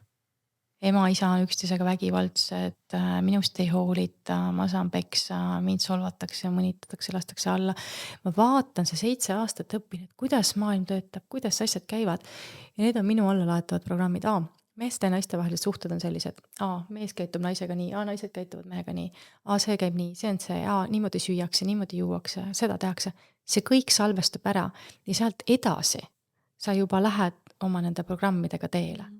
Ja kui sul on olnud siis väga vägivaldne lapsepõlv, siis sina näed, et armastus on selline, lähisuhe on selline, hoolimine on selline, turvatunne on selline. Et näiteks, et kui ma oma lapsi armastan, siis ma röögin nende peale ja peksan neid. Sest et minu ema küll armastas mind nii. Ei ole nii, eks. Et see on nagu, see on düsfunktsionaalne tegelikult. Aga me tuleme nende mustritega ja meie jaoks jääb see normaalsuseks. Ja nüüd siis, kui aju läheb sealt aktiivsemale tasandile, siis ta läheb, kui me teeme mingid aktiivsed, ma ei tea, käime seal, teeme tööd või keskendume, oleme koolis, õpime, teeme trenni, siis aju läheb beeta lainete tasandile. Ja eluohtlik olukord on kõrgbeeta, kus siis on see, et silmad on selja taga ka, sest et ma pean kogu aeg skaneerima, mis toimub. See tähendab, et ajulained lähevad hästi kiireks. Vibratsioon läheb kõrgeks, aga sagedus läheb alla. Mul on kõrge vibra sees ja ma olen kogu aeg nii-öelda ärevil. Ja nüüd siis, kui me seda tasandit, kui me jääme kogu aeg sellesse kõrgbeeta tasandisse, siis me ei rahune maha, närvisüsteem jääb nüüd sinna hirmu sisse kinni, ajulained jäävad hirmu sisse kinni, keha kangestub ära, kõik on kõik on kokku tõmbunud. Midagi vastu võtta enam ei suuda. Raha muuseas samamoodi ei saa joosta. Inimesed väga paljud tegelikult raha teema, et miks raha ei tule. Aga kui sa oled nagu kivitükk, siis mitte ükski asi ei tule, sest ruumi pole vastu võtta, midagi ei voola, midagi ei lähe sisse, midagi ei lähe välja. Et näiteks see on üks asi, et kui ma tahan raha saada, aga siis samas mul on võlad, mul on vaesus, mul on puudus, kuidas ma lõdvestun selles. Lõdvestuma peaks hakkama no matter what. Vahet ei ole, mis sinu seisund on ja vahet ei ole, mis ümber toimub. Lihtsalt unusta ära kõik need maatriksi programmid. Unusta ära. Võlateema on üks hullult suur teema meie ühiskonnas, sest et täna just ka käisime lõunal ja rääkisime toreda naisterahvaga, et kui me tulime sealt Vene ajast, siis kõik olid justkui nagu mingisugust puudust elanud. Samas omamoodi ei olnud. Tegelikult kõik, mis vaja oli olemas. Ja siis tuli järsku see Eesti aeg ja piirid läksid vabaks ja sai värvilist raati, lillekotte ja kõike tuua ja nätsu ja siis ühel hetkel tulid pangad ja hakkasid laenu andma ja siis sa said, mina mäletan ka, ostsime korterid, ostsime majad ja siis hakkasime maja peal laenu võtma, võimendasime kogu aeg seda ja siis tuli krahh ühel hetkel. Et siin on see energiajäävuse seadus, et see võlaenergia on maatriksi energia, sest neil ei ole midagi, nemad saavad ainult võlgade peale üles ehitada asjad. Aga inimene peab, enne kui ta tahab midagi suurt saada, ta peab selle energia sisse panema ja siis see tuleb tagasi. Eks sa panustad nii palju oma eluenergiat, et sa saad selle täpselt tagasi. Aga mitte see, et sa saad, kui sa võtsid nüüd sellest pangast selle, ilma enne seda energiat sisse pand, see tähendab seda, et sa jäid orjusesse. Eks sa oled nüüd ju kellelegi võlgu selle, sa ei ole ise seda ette ära teinud, vaid ma võtsin selle energia ette ja ma teen tagant järgi. Aga see, mille sa võtsid, sa ei tea, kas sul on ressurssi seda tagant järgi ära teha ja kui sa võtad ette, siis sa ei tea, kui suur see koorem tegelikult on. See on see probleem. Ja võlg on see maatriksi jälle lemmik tööriist, millega inimene viia hirmu ellujäämisseisundisse ja ma annan sulle ette ära ja tegelikult see võlg on illusoorne, sest et inimesel võlga ei ole, maatriksil endal on võlg ja maatriks võtab inimese arvelt kogu aeg. Et täna on hästi palju seda, et väga palju peaks nagu läbi mõtlema kogu seda võlateemat ja mina olen öelnud, mina koduena mitte kunagi pangalaenuga ei osta peale seda eelmist majanduskrahhi. Et ma enne rendin, sest rendiga ma saan, kõik mis mul juhtub elus, kui mu olukord muutub, siis ma saan muuta seda. Ma ei ole selle panga orjuses enam kinni. Aga kui ma olen mingi asjaga kinni, siis ma ei saa ju seda muuta. Täna inimesed lähevad reisile, ostavad omal asju, kõik on järelmaks, igal pool on ju, kui palju sul seda järelmaks on. Mina olin ka kunagi samamoodi, see hetkel oli sul igakuine järelmaks juba 100 ja 100 eurosid kõik kokku, eks ju. Ja siis hakkad seda ära maksma, et ka platsi tühjaks teha, et ühel hetkel said nagu selle platsi puhtaks, et ei oleks seda enam. Aga see on päris karm, mis nagu toimub. Ja siis see ongi see koht, et ma ei saa lõõgastada. Kuidas ma lõõgastan, sest kõik kukub kokku, ma suren ära. Ja võt see on seesama see psühhedeelikumidega tuleb seesama koht, et see meesenergia peab lahti laskma. Sa pead lõdvestuma. Sa pead ütlema sellele meesenergiale, et tead on asju, mida sina ette ei näe. Tead võib-olla lahendusi, mida sa ei oska omale ette kujutada. Aga me enne ei saa teada, kui sa ei luba seda naisenergial tulla ja oma lahendust näidata, oma viisi, oma võimalusi. Sest naisenergia ei saa vägisi tulla. Ta ootab, ta on seal rahulikult olemas sinu jaoks. Aga tema saab omad asjad sulle pakkuda siis, kui sa vastu võtad. Sa pead lubama tal tulla. Ja vastu võtma. Ma ei saa. Näiteks osad inimesed võtab psühhedeelikumi sisse, neil midagi ei toimu. Istuvad ja tundide viisi ja ei ole midagi. Ma räägin, et väga tore, lõdvestada on vaja. Sa pead lõõgastuma. Taim ei saa vägisi suga midagi teha. Mõistad? Et sina pead andma talle loa toimetada, ehk ma pean lubama. Aga osad inimesed on nii pinges, nad ei luba mitte midagi. Ja siis, et ma mõistan, me ei ole seda armastavat ema, seda jumalikku naisenergiat, seda hoitu, seda kõik, seda pole nii ammu olnud. Sa ei tea, et see eksisteerib, kuidas ma saan sinna lõdvestuda. Aga proovi väikeste sammudega. Et mina oma klientide jaoks olen teinud praktika, kus me alustame 15 minutist päevas. 5 minutit kehale, 5 minutit hingamist, 5 minutit meditsiooni. 15 minutit päevas, see pole palju. Hingame alguses ainult 3 minutit, see võib natuke hinge kinni ja hästi vaikselt, et süsteem hakkaks usaldama, lõdvestama, et tekiks see avardumine. Kui sa ütlesid lihtsalt proovi, kaotada pole ju midagi. Jaa, hästi vaikselt või alusta sellest magneesiumist. Luba temal kas või tulla, hakata sind lõdvestama ja luba siis nii-öelda sellele avardumisele hästi. Ja kõik, kes ütlevad, et mul ei ole aega, siis võta oma ekraani aeg lahti. Ja isegi selle aega on see, et see mul ei ole aega on häires närvisüsteemi mantra. sest sa oled kogu aeg nii ülekoormatud kõigega, su mõistus on ülekoormatud, su keha on energeetikas, sa elad võlgu, sest et sa oled väsinud. Sa oled nii ülekoormatud, et see on see mantra. Nii kui sa maha rahuned, kohe tuleb aega juurde, sest su mõistus hakkab nägema asju teistmoodi, sa hakkad asju hoomama teistmoodi, sa hakkad tegema teistmoodi, sa suudad mingeid asju organiseerida, sa suudad mingeid asju kõrvale sa hakkad ise aega kontrollima, on ju, et kui kiiresti või kui aeglaselt see aeg läheb. Ja mõte ei ole selles, et ma enam mitte kunagi midagi ei tee, et ma nüüd viskasin pikale ja that's it. Ja lõõgastumine ei ole see ka, et ma istun sinna telekate ja siis näpin neid kanaleid seal. Mida ma ütlen, tehke seda siis vahel, kui te tahate teha. Aga see ei ole lõõgastumine.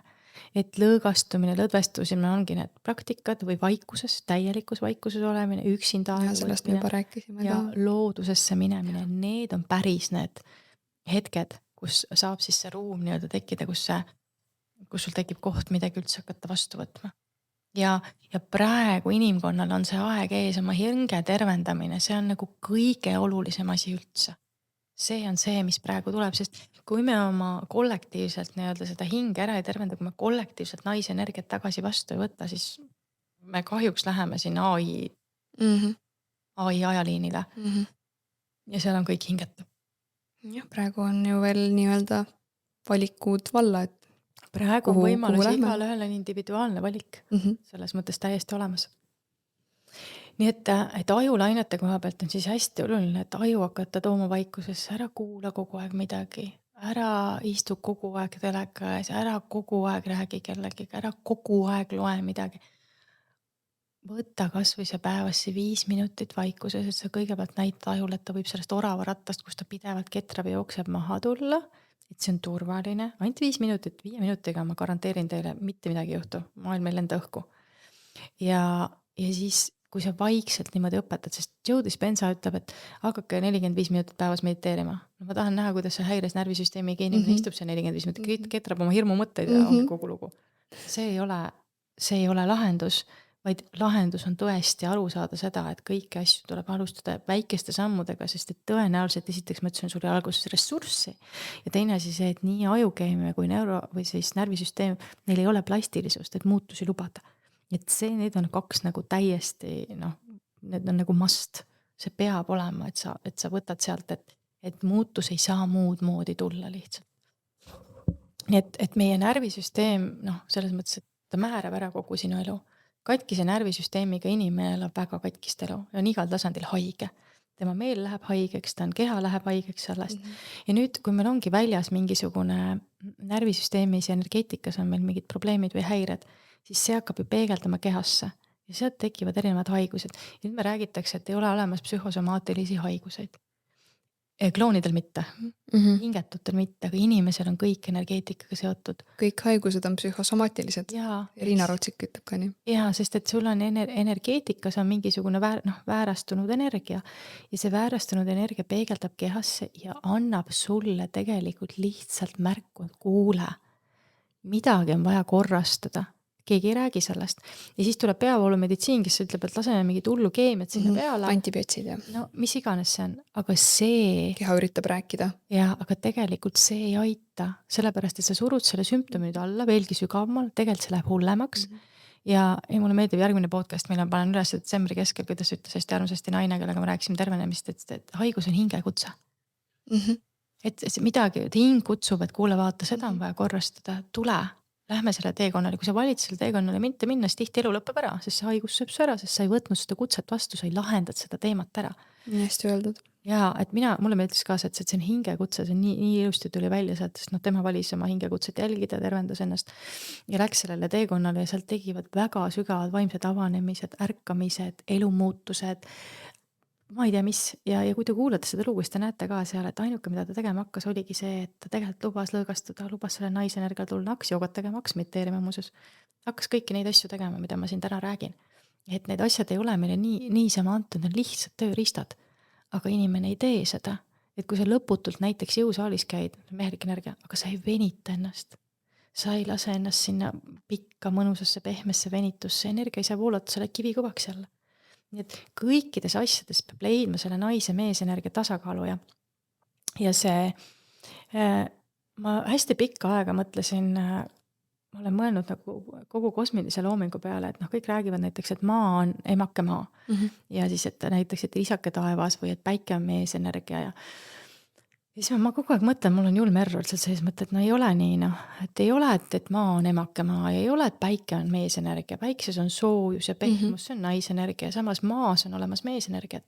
Maas on turvatunne, see füüsiline ratsionaalsus, reaalsus, maandus, kõik meesenergia. Ja siis ma järsku ühel päeval istusin, ma olin seda vastust nii kaua otsinud ja siis mulle järsku näidatakse, et noh, et vaata seda, keegi küsis, mis rist sul kaelas on. Et mul on see igavese elu sümbol kaelas, on ju, elurist kaelas. Et kõik 4 energiat ülevalt alt ja vasakult parem, et noh, meesenergia, naisenergia justkui. Need on kõik 8. Ehk siis igas 8 on ju 2 energiat. Ehk maa on nii mees kui naisenergia, tas on mõlemad olemas. Taevas on nii mees kui naisenergia, päikeses on nii mees kui energia, minus ja sinus on nii nais kui meesenergia. Selles ongi asi, et harmoonilisel algallika koos loomise tasandil on igal pool 2 energiat kõiges koos, nad teevad kõiges koostööd. Tuli meesenergia siis, kui ta põletab, puhastab, ma ei tea, hävitab, on ju. Aga tule soojus ja pehmus. See naisenergia, päike on ju soe, pehme, avardab. Meesenergia on kokkutõmbamine, on ju siuke tugev, jõuline. Ja siis samamoodi ja naisenergia on ju pehme ja avardab. Need mõlemad energiat on mõlemis teine teises, nad ei ole kunagi tegelikult eraldi eksisteerivad, mitte iialgi. Nii et seda, et me ütleme, et on emake maa, see on vale, see on ema isake maa.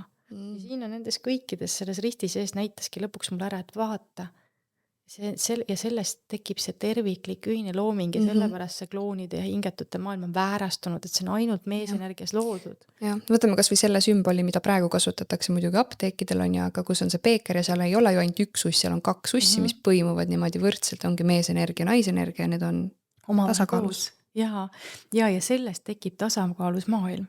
Nii et meie sees ka, me ei saa olla kiiva ühele poole, sellest ma ütlesin näiteks, et eelmine kord, et hakake oma vasakut kätt kasutama, et te saaksite oma selle vasaku ajupoolkera tööle. Aga kui sa ainult oma ajul paned mees ja naispoole tööle, aga südamele ei pane. Näiteks jääd ainult egosse ja siis sul siit küll loovus jookseb ja mingid asjad jooksevad, aga siin on ikka see egotasand on ju ja oma tunteid ei tunne ja kurbust ja valu ei julge kogeda, no ja nii edasi, eks ju. Et siis ei saa, see ei tööta niimoodi. Et sa pead leidma nagu kõikides aspektides ja mida rohkem sa lõõgastud ja lõdvestud, eks ju, siis aju ja südame vahel tekib koherentsus, seedimine läheb korda. Närvisüsteemi juhib kõike. Autoimmuunhaigused on närvisüsteemi häire. Keha hakkab ise ennast ründama. Puhas närvisüsteemi häire. Te võite vaadata, ma arvan, täna 100 või 1000 autoimmuunhaigustest tervenemislugusid. On see, et nad tervendavad närvisüsteemi ära. Seda räägib juba ka väga hea traumaterapeut Gabor Mate, kes on kirjutanud lugematul arvul raamatuid, mis on ka eesti keeles saadaval. Tema räägib traumast ja mida see inimesega teeb ja räägib autoimmuunhaigestest. Temal on raamat, kui keha ütleb ei. Tema räägib seal spetsiifiliselt. Natuke rasked raamatud võib mõnes mõttes lugeda, aga väga silmi avardavad. Ja eriti, kes on huvitanud sellistest asjadest. Et selles mõttes oluline on mõista seda, et katkise närvisüsteemiga sul ei ole mingit elu. Lihtsalt ei ole. Ja katkine närvisüsteem, eks ole, on siis on sul aju katkine, ajulained on sul kogu ellujäämistasandil. Nii kui sul tuleb negatiivne võte pähe, saab kohe su närvisüsteemi häiresse, kõik töötavad omavahel koos. Siis seedimine ei tööta, sellepärast et keha, meil on 3 aju. Siin on aju, siis on ühesõnaga vaimuaju, hingeaju ja kehaaju. Seedimine on kehaaju. Ja kui sul siin ja siin on error, no siis siia tuleb ju ka error, siis on kõht kinni või on lekkiv sool on ju, või kogu aeg laseb läbi kõik. Me ei saa seda toitu süüa, ei saa teist, 3. ja 4. Kui sa kehaaju ei hoia jälle, siis samas ülemine aju ka töötada ei saa. Kui ei ole õiget toitained, kui mikrobioom ei ole korras, siis serotoniini ei saa toota, sul ei ole õnnetunnet, rahutunnet. Kõik on omavahel seotud. Sa oled tervik, sa oled täielik tervik. Ja sellepärast ongi see, et me ei saa vaadata ennast eraldi seisvate aspektidena, aga närvisüsteem on ikkagi see keskne, sest see mõjutab nagu kõiki asju. Ja täna on meil vaja leida see teekond ülesse, kuidas närvisüsteemi tervendada. Isegi kellel raha ei ole kursustele minna või terapeudi juurde minna, võta YouTube lahti. Seal on niimoodi asju. Või võta sealt YouTube'ist need mingi 888, 111, mis iganes muusikat, pane klapid pähe, istu päevast tund aega lihtsalt. See rahustab ajulained näiteks maha. see hakkab mingisugune lõõgastumine juba sees tekkima. Joogaharjutusi on miljoneid seal, ära tee kiiret joogat, rahulikku yin või hatha joogat, võta üks poos, ole selles pikalt. Aga alguses ka hakka vaikselt pikendama, mitte nagu kiiresti. Vabastavaid hingamisi, YouTube jälle täis. Võta sealt kätte, hakka vaikselt midagi tegema, proovi katseta, mis sulle sobib, mis sulle ei sobi, eks. Aga paljud asjad, mis ma siin olen eelnevates episoodides rääkinud, nüüd tuleme selle keha juurde korraks, et see keha kannab kõike seda. Keha kannab kogu sinu seda katkist närvisüsteemi, seda katkist aju ja tema kannatab kõige all. Et neerupealsed lähevad läbi, eks ju, inimesed tekivad infarktid, insultid, mis iganes, keha ei pea vastu selle pidevale pinges olemisele. Ja sellepärast ma ütlesin, et tee oma toidulaud puhtaks, sest seal tekib kohe ressurss juurde. No ma võin nüüd jälle öelda, et ma nüüd tükk aega on ju sealt suhkru pealt maas olnud ja no see on ikka väga hea. See, mis nagu toimub, ma just enne saadet ütlesin Agelale ka ja mul öösel toidatakse mind suhkruga kogu aeg, kookide ja värkide ja millega. See näitab, kui oluline see on sellele teisele astraalmaailmale, miks mul iga öösel suhkrut sisse topitakse, kui mingit vahet ei ole. Et see tegelikult ikka sügavalt uimastab. Ja ma pean ütlema ka, ma ei taha puuvilju enam. Ma panen selle puuvilju suhu, ma reaalselt ei taha, ma sütan suust. See on suhkur. No ta on suhkur. Vahet ei ole, kas on Snickers või banaan, keha ei loe silti, keha ei loe pakendit. Ja, no ta natukene töötleb teistmoodi, kui sa paned mingid asjad valkudega kokku, saab midagi muuta. No jah, kui me räägime juba koos tarbimisest või midagi seal miksimisest, aga keha pakendeid ei loe, jah. Et selles mõttes jah, et kui veresuhkur tõuseb, eks ole, sa panid ikkagi seda kütust sinna süsse. Jah, suhkur on suhkur. Ja tõepoolest ma näen ise ka seda, et täiesti minu töö tegemise kvaliteet on muutunud. See, kuidas mu meel töötab, kui palju ma jõuan ära teha, kui palju mul on uusi ideid või vastupidi mingites asjades on rohkem maandatud.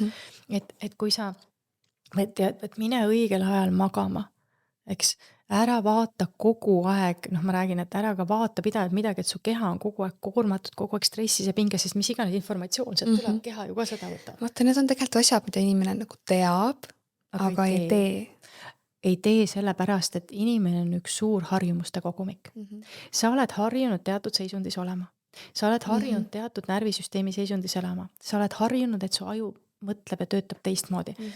Vaata, Joe Dispenza ütleb ka seda, et ma ütlen nüüd inglise keeles, ma tõlgin selle eesti keelde pärast, et in order to change your personal reality, you have to change your personality. Et selleks, et muuta ära oma isiklikku reaalsust, sa pead muutama ära selle, kes sa isikuna oled. Nagu, milline on su iseloom? Sa ei saa selle vana iseloomu peale ehitada üles uut reaalsust ja mina räägin seda, et sa pead enne hakkama ennast tundma hästi, kui sa saad elada head elu.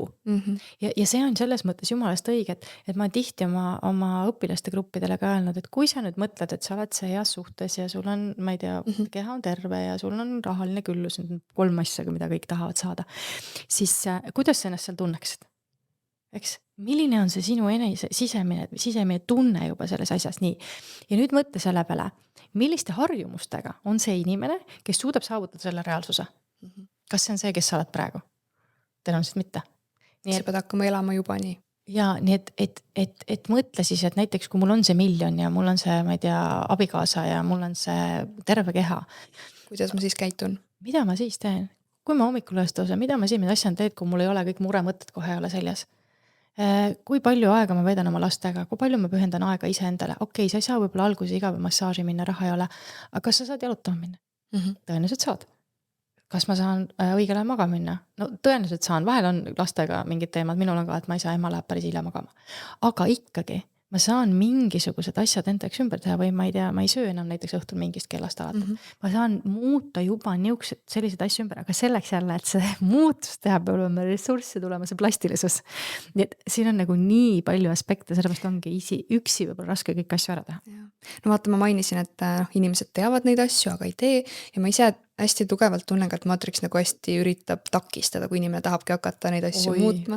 See takistus on ka nagu väga suur seal kõrval alati. Hästi, see varjupool istub seal ja seal on... No kas või näiteks see sul unenäod praegu vaatad?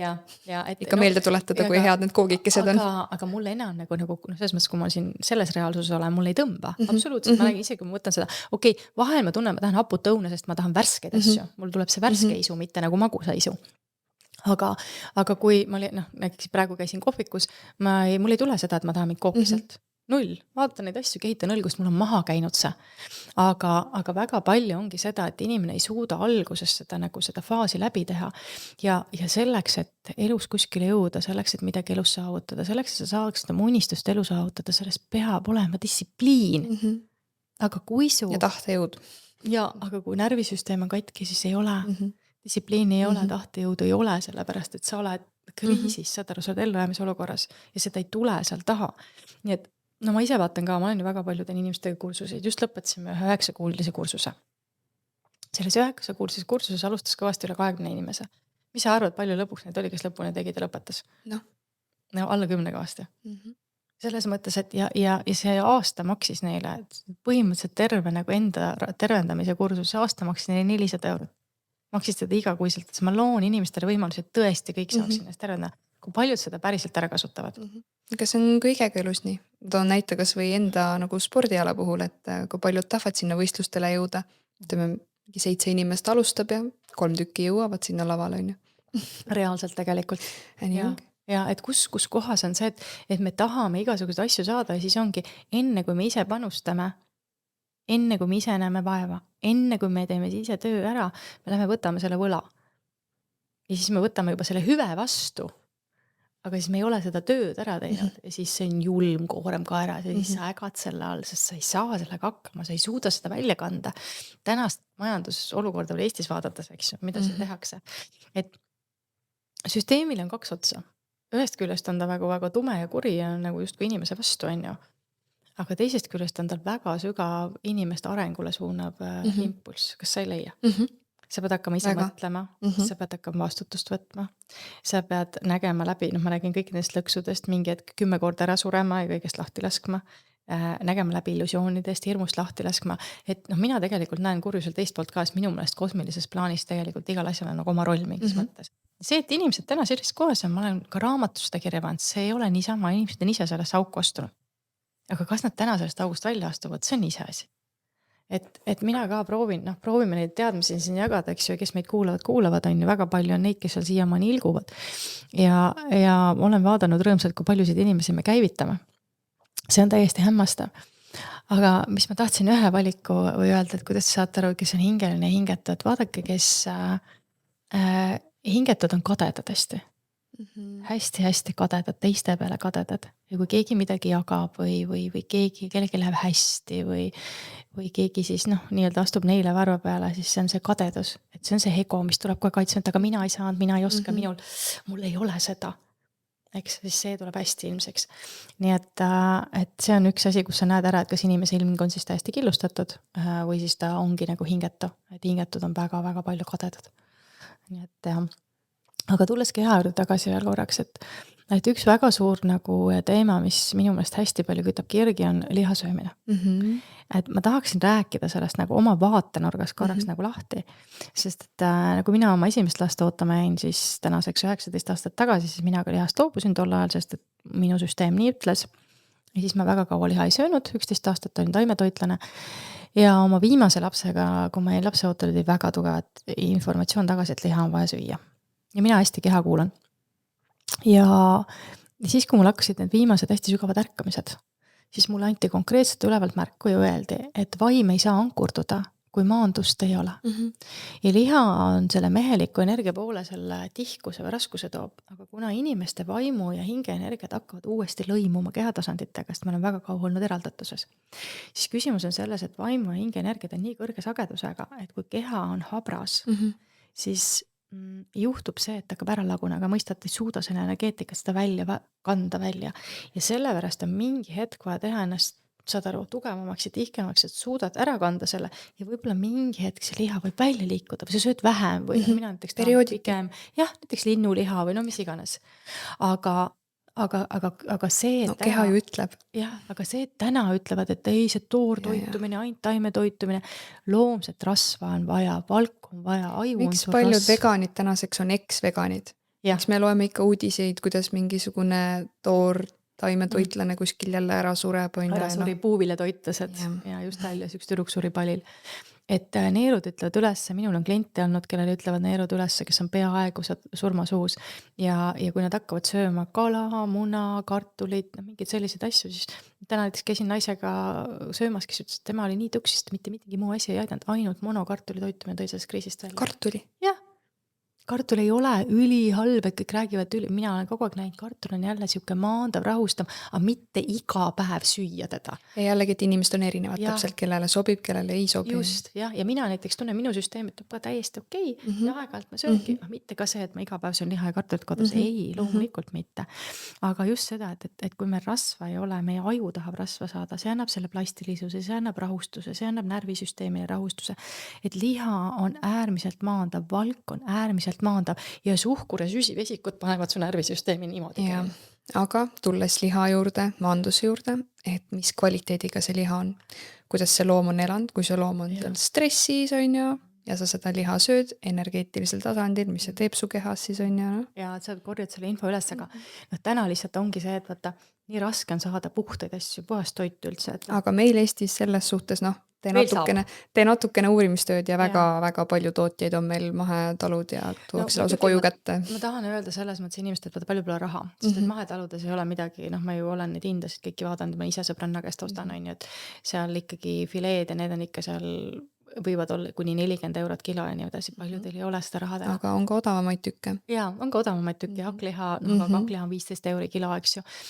Aga ma ikkagi ütlen, et enne võtta see, mingites kohtades on ka kanad, mis on ilma hormoonide, antibiootikumideta, kanaliha pole väga kallis, pigem see seda, osta neid vaba jooksu kanamune, on ju. Et vaata ikkagi leia omal see koht, kus sa seda saad, et see rahustab närvisüsteemi maha ja juustud ja kõik asjad, et ma näen ju siin Facebookis on inimesi, kellel on mingid teadmised olemas, nad mingid asju räägivad õigesti, aga need on mingi asjaga täiesti kinni ja näiteks toitumine. Oi, kõik peavad toortoitlased olema ja sedasi. Kui sa ei ole kunagi tegelenud ühe inimese, kelle toortoitumine peaaegu oleks ära surnud sinna, sa ei saa seda öelda. Võib-olla sulle mingi perioodis ta sobib, aga samas ma näen, et see inimene teeb toortoitumist, on ju. Ja tal on närvisüsteem jumala häires, ta on kuri, ta on pike, ta on närviline, ta on passiiv-agressiivne. No ja ta ise ei näe seda. Et siis siin on nagu teatud aspektid, et ikkagi jälle tuleme tagasi, et toitumine väga tugevalt mõjutab jälle närvisüsteemi küll ka keha ja seedimist, aga seedimine omakorda on närvisüsteemi ka üks osa, ta on kõik ühenduses. Et siin on selles mõttes vaja leida see terviklahendus ja toitumine, kui sa, näiteks ongi, et kui sa süsivesikute pealt maha tuled, hakkadki rohkem valku sööma, energiat tuleb juurde, sa ei taha enam magada kogu aeg päeval, sul tekib see väike ressurss. Ja sa sööd vähem, ma just tahan jõuda korraks veel tagasi sinna teema juurde, et rahaliselt. Et need, kes arvavad, et näiteks täpselt liha tarbimine on kallim, kui sa hakkad sööma rohkem valkurasva, sa tahad vähem süüa. Jah, 2 korda päevas umbes. Täpselt. Et kui sa jätad kõik voldid tellimata, kui sa ei käi McDonaldsis on ja kõik hakkad nii-öelda puhtalt toituma, sa jätad need jamad ära, sa ei käi poes enam seal šokolaadiriiulis jäätist võtmas, sa hoiad raha nii palju nende asjade pealt kokku, et tegelikult see asi ei lähe sul kallimaks. Sa maksad oma tervise heaolu nimel juba, see on eraldi teema. Aga muidugi on neid perekondi, kes ka neid asju ma lubada ei saa. See on juba kolmas valik. Et vaatame ka nagu otsa nendele perekondade, sest ma näen just seda, et eks mulle või kellelegi või emale aeg-ajalt kirjutavad mõned inimesed on jumala suures kriisis, nagu igas mõttes. Ja siis aga mul ei ole raha ka, et ma et okei, aga siis selle raames, mis sul on, et äkki saame, annad ikka natuke nõu, ma annan ka tasuta nõu, on ju, kui need kohad on, et ma ei saada inimest päris nagu minema. Aga ma ei saa ka tasuta kogu aeg tööd teha. Aga inimesed on nii rasketes kohtades, just hingelised inimesed, sest neil on see rahakanal kinni, eriti kui nad on vaata hästi pinges, on ju, elavad seal ellujäämistasandil. Et siis ikkagi, et okei, näiteks täna ikkagi Lidl on väga hea koht, kus saab väga hea hinnaga asju ja juurikad on kvaliteetsed, liha saab seal täiesti okei, erinevaid asju. Et lähed siis võtta omale sealt näiteks, tatar on suhteliselt tervislik, eks ju, saad porgandit, peeti, mingid asjad, mis ei ole täna veel läinud hullult kalliks, et sa saad tegelikult tervislikult süüa. Ja siis võtta sealt see lihavalik, mis on nagu okei sinu jaoks. Et me räägisime Sergei Saadiga ka sellest, et ka et osadel ei ole raha, aga lihtsalt, et ikkagi proovi, et tõesti jätta igasugune, nii palju asju ära kui võimalik, osta selle võrra kvaliteetselt, kõht on kauem täis, rohkem täis, pikemalt, energiat tuleb juurde, ressurssi tuleb juurde. Ja siis, kui energiat tuleb juurde, uued mõtted tekivad pähe. ja sa hakkad elu hoopis teistmoodi nägema või sa näed mingit olukorda, mis sa saad muuta, kuidagi saad välja mingist asjast minna. Et täna ongi ju põhiline see, et see hirm, mis ta teeb, on ju, et tõmbab aju hästi kinni. Kõik on nagu hästi kokku tõmbunud. Sa ei näe mitte midagi enam. Sa näedki ainult seda, sa näedki hirmu. Nagu sa selle näite tõid, on ju, et keegi kuulis paugutamist. Aga tõenäoliselt ta vaatab hästi palju uudiseid, ma arvan. Et ilmselt see on sealt. Ja üks asi, mis kindlasti on see, et vaata üle oma ressursid nagu selles mõttes ka tervenemise suhtes, et vaata, mida sa lubad oma energiaruumi. Vaata seda tõesti, et pane uudised kinni, nagu kindlasti, pane kinni negatiivsed inimesed. Võib-olla sa pead üldse eemaldama mingit sõpru, võib-olla sa pead peret eemaldama, ma ei tea, võib-olla sa pead suhtest välja tulema, sest et kõik see, mis sealt tuleb, me ei saa terveneda sõjatandril. No lihtsalt ei saa. Ja selleks on vahel vaja ennast kõigest eemaldada, otsida vaikne rahulik koht ja hakata seal vaikselt, ütled sõpradele, et ma võtan omale aasta praegu. Ma olen iseendaga, siis kui ma olen heas kohas, ma tulen tagasi. Ja siis üldse vaatame, millised sõpru ma tagasi tahan saada. Aga võib nii olla. Ja võib-olla sul on väga head sõbrad, kes seda protsessi toetavad ja kellega sa tunned ennast hästi koos. Aga vaata just üle see, et mida sa oma ruumi lubad ja mida see teeb sinuga. Sest et kui sa ruumis on kogu asjad, mis on närvisüsteemi jätkuvalt kogu aeg tulistavad seda kahest torust, siis see ei toimi, eks. Ja laste kohta ma tahan öelda, et lapsed on sinu närvisüsteemi pikendus. Absoluutselt, 100%. Kuidas sina oled, nii on sinu lapsed. Kui sa oled nende närvisüsteemi juba pärandanud neile oma katkise närvisüsteemi, see on väga keeruline. Ja neid sealt tagasi tuua ei ole lihtne. Aga siis tuleb ennast kõigepealt tagasi välja sealt tuua ja siis hakata lapsi tagasi tooma. Sest katkise närvisüsteemiga, laps, kellel on, ma ei tea, kehalised probleemid, emotsionaalsed probleemid, mentaalsed probleemid, on tohutu koormus üle vanemale ja samamoodi hästi sügavalt närvisüsteemi häiresse. Nii et siin on ka nagu oluline jälgida, et tervenemine hakkab pihta läbi väga mitmete erinevate tasandite. Aga põhiline ikkagi, mis meil siin täna siis läbi käis kõige rohkem, on see lõdvestumine, närvisüsteemi. Hakka õppima lõdvestuma, otsi abi, otsi terapeute, otsi internetist abi, mul ema teeb nüüd lõdvestusseminare, mine otsi see koht, kus saab hakata lõdvestama, õppi selgeks, mida see üldse tähendab, sa ei ole kunagi lõdvestunud. Ja kindlasti see, et alkohol ei ole lõdvestamine. See on hästi oluline. Nii et kõik lõdvestuma, jätke oma mõtted, kommentaarid siia video alla. Ei unusta jagada sõprade ja perega, ei unusta subscribe vajutada. Ja vaatame, kuhu siis meid järgmised korrad meie teemad viivad ja 9. detsembril teeme siis Ausad naised podcasti juhi Elis Liivaruga teeme ka ühe vestlusõhtu. Ta on siis kutsunud mind vestlusõhtule, et kui te tahate mingid teemasid tulla sinna rääkima või küsima näiteks mingeid asju või tahate mingeid teemasid seal arutaksime, siis te võite teada anda ja võite tulla sellel õhtul osalema, et siis saab ka nii-öelda laivis võib-olla mingisuguseid teemasid nagu käsitlema hakata. Tallinnas siis? Tallinnas, Ärkel, sellises kohas nagu Ärkel, mis on siis Viru tänava alguses. Et olete kõik oodatud igal juhul seda ruumi meiega jagama. Näeme järgmine kord ja ennast lõdvestama. Ja hei! Tšau!